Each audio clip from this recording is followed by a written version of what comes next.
ایک اور سوال یہ ہے کہ اگر کوئی عورت پہلے شوہر سے 3 طلاق لے لی ہے، پھر پہلے مرد کے پاس جانا چاہتی ہے تو اس کا طریقہ کیا ہے؟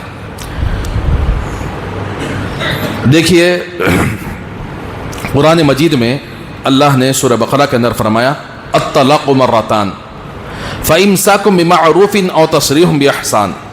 یہ پوری تفصیل ہے. طلاق 2 ہی مرتبہ ہے، یعنی 2 مرتبہ تک طلاق دیا آدمی اس عورت کو نکاح میں لے سکتا ہے. فإن طلقها فلا تحل له حتى تنكح زوجا غيره. تیسری طلاق دے دیا، سمجھو کہ وہ ہمیشہ کے لیے حرام ہو جاتی ہے. اب کچھ نام نہاد قاضیوں نے ایسے ہیلے بیان کیے ہیں اسلام اور شریعت کو، جیسے شیعہ لوگوں نے توڑ مروڑ کر پیش کیا ہے، اس طرح آ کر کیا کچھ یعنی پیسے لوٹ ماری کرنے والوں نے لوگوں کے ذہن یہ بنائے ہیں اگر کسی عورت کو 3 طلاق ہو گیا ہے اور طلاق ہونے کے بعد اب وہ پہلے شوہر سے ہی رہنا چاہتی ہے، اس کا طریقہ یہ ہے کہ کسی اور آدمی سے نکاح کرا دو، ایک رات اس کے ساتھ گزار دو، اس کے ساتھ ہم بستری ہو جائے، صبح ہوتے ہی انہیں طلاق دے کر پہلے شوہر کے پاس جا سکتی ہے. نعوذ باللہ من ذالک. یہ اتنا گندا طریقہ ہے جس کو شیعہ نے اپنایا ہے.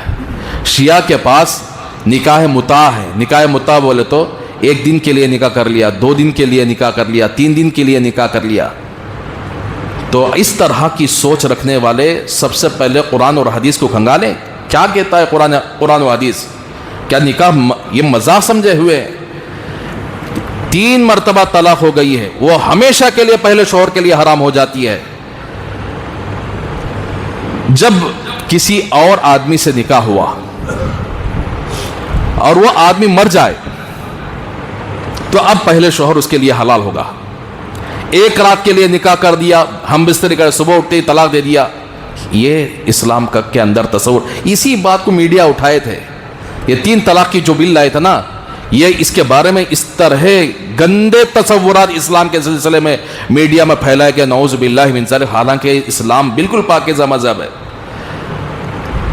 اگر کوئی آدمی نکاح کیا ایسی عورت سے جس کی 3 طلاق ہو گئے، عدت کے بعد نکاح کیا، اور نہ عورت کے دل کے اندر کوئی خواہش تھی کہ انہیں طلاق دے دے، نہ مرد کے اندر یہ خواہش تھی کہ طلاق دے دے، زندگی چلی، کبھی ایسا آپس میں آ کر کیا ہے انبن ہو گئی. انبن ہونے کے بعد اگر آدمی طلاق دے دیا، یعنی انہیں پہلے سے ڈیل نہیں. بہت سارے رائے چوٹی کے اندر بھی ایک مسئلہ چلا ہوا، میرے سامنے آیا تھا مسئلہ کہ ایک بچی کا آ کر کیا اسی طرح 3 طلاق ہو گئے تھے. ایک آدمی کو بات کر کے 1 رات کے لیے، دیکھو کیسے گندے گندے کام کرتے ہیں، 1 رات کے لیے نکاح کرے، صبح اٹھتے ہی اس کے آ کر کیا طلاق دینے کو کہے. ہمارے سامنے آیا تھا مسئلہ. کیا کھلواڑ سمجھ رہے ہیں؟ تو اگر پھر نسب ہی آ کر محفوظ نہیں رہے گا تو پھر اس لیے کہتے ہیں کہ 3 طلاق دینے کے بعد آدمی نکاح کیا اور اس کے ساتھ زندگی گزارے. کوئی آ کر شرط نہیں کہ بھئی تم نکاح کر رہے ہو 1 رات کے لیے، 2 رات کے لیے، 3 رات کے لیے، زندگی ایسے ہی گزری.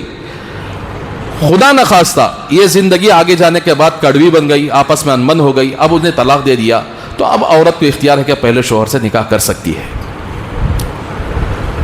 ڈیل کر لے کر، شرط لگا کر، اس طرح اسلام میں کوئی تصور ہی نہیں ہے. تو اسی لیے میرے بھائیوں، اس لیے ہمیں کہنا چاہیے کہ 3 طلاق کے بعد وہ شوہر ہمیشہ کے لیے حرام ہو جاتا ہے. کوئی راستہ نہیں ہے اس شوہر کے ساتھ نکاح کرنے کا، الا یہ کہ قدرتی طور پر اگر اس یعنی نکاح کرنے کے بعد، دوسرے شوہر سے نکاح کرنے کے بعد قدرتی طور پر موت آ جائے تو اور بات ہے، یا آپس میں آگے جانے کے بعد کہیں انبن ہو جائے تو اور بات ہے. لیکن اگر کیا پہلا شوہر ہمیشہ کے لیے حرام ہو جاتا ہے، اس کے لیے نکاح کرنے کا کوئی دوسرا راستہ نہیں ہے الا یہ کہ قدرتی طور پر ایسے کوئی آفت آ جائے.